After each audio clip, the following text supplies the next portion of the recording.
உலகமெங்கும் புத்தாண்டு கொண்டாட்டங்கள் களை கட்டியிருக்கின்றன. அந்த வகையில் இன்னும் சற்று நேரத்தில் புத்தாண்டை வரவேற்க தயாராகி கொண்டிருக்கிறது சென்னை மாநகரம். இது தொடர்பாக பேசுவதற்காக நேரலையில் இணைகிறார்கள் எமது செய்தியாளர்கள்.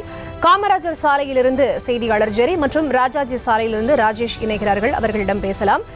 2025 புத்தாண்டை வரவேற்க மக்கள் தயாராகி வரக்கூடிய இந்த சூழ்நிலையில சென்னை காமராஜர் சாலையில் இருக்கக்கூடிய மணிக்கூண்டு வண்ண ஒளி விளக்குகளால் அலங்கரிக்கப்பட்டிருக்கு. இது தொடர்பா பேசுறதுக்கு காத்திருக்காரு செய்தியாளர் ஜெரி. ஜெரி, அங்க இருக்கக்கூடிய தற்போதைய கள நிலவரம் என்னவா இருக்கு?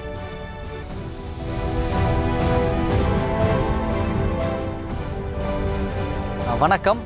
வருடம் முழுக்க லட்சக்கணக்கான வாகனங்கள் செல்லக்கூடிய இந்த மெரினா கடற்கரை ஒட்டி இருக்கக்கூடிய காமராஜர் சாலை தற்பொழுது நிசப்தமாக வெறிச்சோடி காணப்படுகிறது. இந்த புத்தாண்டை கொண்டாடுவதற்காக டிஜிபி அலுவலகத்திற்கு முன்பு இருக்கக்கூடிய வண்ண விளக்குகளால் அலங்கரிக்கப்படக்கூடிய இந்த மணிக்கூண்டு அருகே சரியாக 12 மணிக்கு மணியானது ஒலிக்கப்படும். அந்த சத்தத்தை கேட்டு ஆரவாரத்துடன் இந்த பொதுமக்கள் புத்தாண்டை வரவேற்பார்கள். அதற்காகவே இந்த காமராஜர் சாலை எந்தவித அசம்பாவிதமும் ஏற்படாமல் இருப்பதற்காகவும் புத்தாண்டு நிகழ்ச்சியை கொண்டாடுவதற்கு எந்த இடையூறும் இல்லாமல் இருப்பதற்காக 8 மணிக்கு இந்த சாலையை மூடுவதற்காக திட்டமிட்டிருந்தனர்.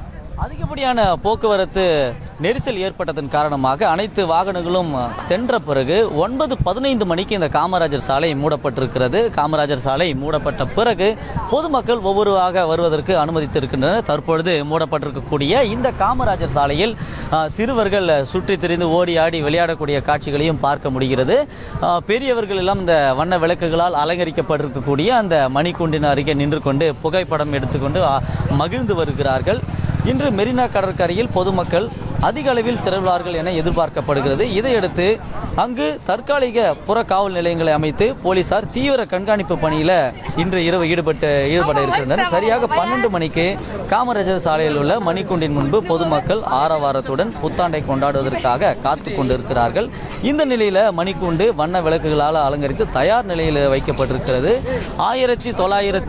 1991 ஆண்டிலிருந்து இந்த மணிக்கூண்டு இந்த காமராஜர் சாலையில் இருந்து வருகிறது. தற்பொழுது இந்த மணிக்கூண்டில் இருக்கக்கூடிய இந்த தங்க முலாம் பூசப்பட்ட அந்த முற்களோடு 12 மணிக்கு சரியாக, அதாவது 2024க்கு பிரியாவிடை கொடுத்து 2025 தொடங்குவதற்காக இந்த மணிக்கூண்டும் தயார் நிலையில் இருக்கிறது. மணிக்கூண்டை சுற்றி பொதுமக்களும் தற்பொழுது வர தொடங்கி இருக்கிறார்கள்.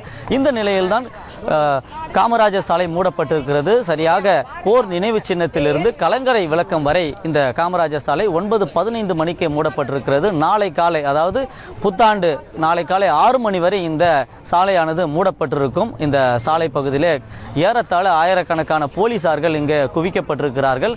பேரிகார்டுகள் அமைத்து வாகனங்களையும் இங்கே பரிசோதித்து அனுப்பி இருக்கிறார்கள். அதே போல நள்ளிரவில் புத்தாண்டு மகிழ்ச்சி அந்த கொண்டாட்டத்தில் திளைத்து மது அருந்திவிட்டு வருபவர்களை எச்சரித்தும் இங்கே அனுப்பியிருக்கிறார்கள். அவர்களை கண்காணிப்பதற்காக உயர் கோபுரங்களும் இங்கே அமைக்கப்பட்டிருக்கிறது. அந்த வகையில் வருடம் முழுக்க 364 நாட்கள் ஆரவாரமாக பரபரப்பாக லட்சக்கணக்கான வாகனங்கள் செல்லக்கூடிய இந்த காமராஜர் சாலை தற்பொழுது நிசப்தமாக காணப்படுகிறது.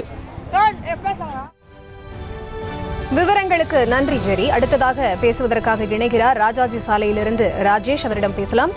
சென்னையில புத்தாண்டு கொண்டாட்டத்தின் முன்னெச்சரிக்கை நடவடிக்கையா ராஜாஜி சாலை பேரிகார்டுகள் வைத்து மூடப்பட்டிருக்கிறது. இது பத்தின விவரங்களோடு இணைகிறாரு செய்தியாளர் ராஜேஷ். ராஜேஷ், அங்க இருக்கக்கூடிய விவரங்கள்.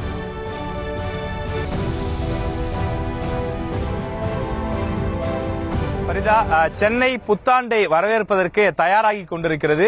மெரினா கடற்கரையை ஒட்டிய பகுதி சென்னை தலைமைச் செயலகத்திற்கு அருகிலே தற்போது நாம் இருக்கிறோம். ராஜாஜி சாலையிலிருந்து வரக்கூடிய வாகனங்கள் அனைத்துமே வேறு பாதைக்கு மாற்றி அனுப்பப்படுகின்றது. இந்த பாதைகளை தற்போது இங்க இருக்கக்கூடிய அந்த காவலர்கள் பேரிகார்டுகள் கொண்டு அடைத்து வைத்திருக்கின்றார்கள். மெரினா கடற்கரைக்கு, அதாவது ராஜாஜி சாலையிலிருந்து காமராஜர் சாலை வழியாக மெரினா கடற்கரைக்கு செல்லக்கூடியவர்களுக்கு இந்த வாகன போக்குவரத்து அனுமதி கிடையாது. மருத்துவ தேவைக்காக செல்லக்கூடியவர்கள், காவலர்கள், ஆம்புலன்ஸ் போன்ற மிக மிக அவசர தேவைக்காக செல்லக்கூடியவர்களுக்கு மட்டுமே அனுமதி என்று தெரிவிக்கப்பட்டிருக்கிறது. அதே போல வட சென்னை பகுதியிலிருந்து மெரினா கடற்கரை நோக்கி வரக்கூடியவர்களாக இருந்தால் அவர்கள் இங்கே வாகனத்தை, இருசக்கர வாகனத்தை ஆங்காங்கே நிறுத்தி அந்த சாலை ஓரத்தில் நிறுத்தி வைத்துவிட்டு அவர்கள் சுமார் 1 கிலோமீட்டர் தூரம் நடந்து சென்று உழைப்பாளர் சிலை அருகே புத்தாண்டு கொண்டாட்டத்தில் ஈடுபடுவதற்கு அனுமதி வழங்கப்பட்டிருக்கிறது. ஆனால் நேரடியாக புத்தாண்டு கொண்டாட்டத்திற்காக இருசக்கர மற்றும் 4 சக்கர வாகனங்களில் செல்வதற்கு அனுமதி கிடையாது. இப்போது ராஜாஜி சாலையிலிருந்து காமராஜர் சாலை வழியாக நீலாங்கரை நோக்கியோ திருவான்மியூர் நோக்கியோ செல்ல வேண்டுமானால் அவர்கள் இங்கிருந்து அண்ணா சாலை சென்று அண்ணா சாலை வழியாகத்தான் பயணிக்க வேண்டும் என காவலர்கள் அறிவுறுத்தி வருகின்றார்கள். நாம் தற்போது இந்த இடத்தில் கடந்த ஒரு மணி நேரமாக பார்த்து கொண்டிருக்கிறோம். சாலைகள் பெரும்பாலும் வெறிச்சோடி காணப்படுகின்றது. குறிப்பிட்ட சில இடங்களில் மட்டும்தான் மக்கள் கூட்டம் அதிகமாக காணப்படுகிறது.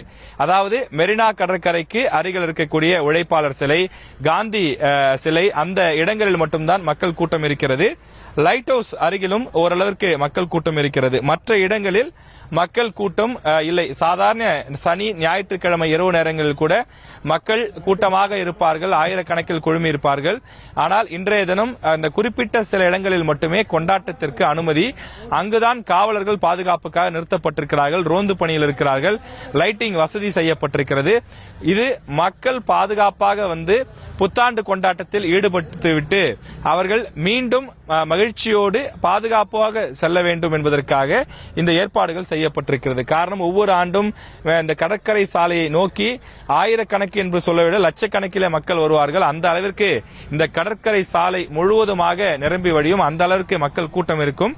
எனவே அவ்வாறு வரக்கூடிய மக்கள் பாதுகாப்போடு வந்து பத்திரமாக வீடு திரும்ப வேண்டும் என்பதற்காக இந்த ஏற்பாடுகள் செய்யப்பட்டிருக்கிறது. அதனால் பெரும்பாலான சாலைகள் வெறிச்சோடி காணப்படுவதை பார்க்க முடிகிறது. ஒளிப்பதிவாளர் கருப்பையா உங்களுக்கு காண்பிக்கின்றார்.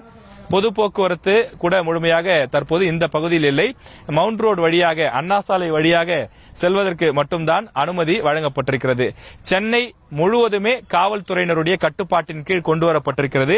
மிக மிக முக்கியமாக இருசக்கர வாகனங்கள், டூ வீலர் சாகசத்தில் ஈடுபடக்கூடிய இளைஞர்களை கண்டால் உடனடியாக அவர்களை பிடிக்கவும் அவர்களுடைய பைக்குகளை பறிமுதல் செய்யவும் காவலர்களுக்கு உத்தரவிடப்பட்டிருக்கிறது.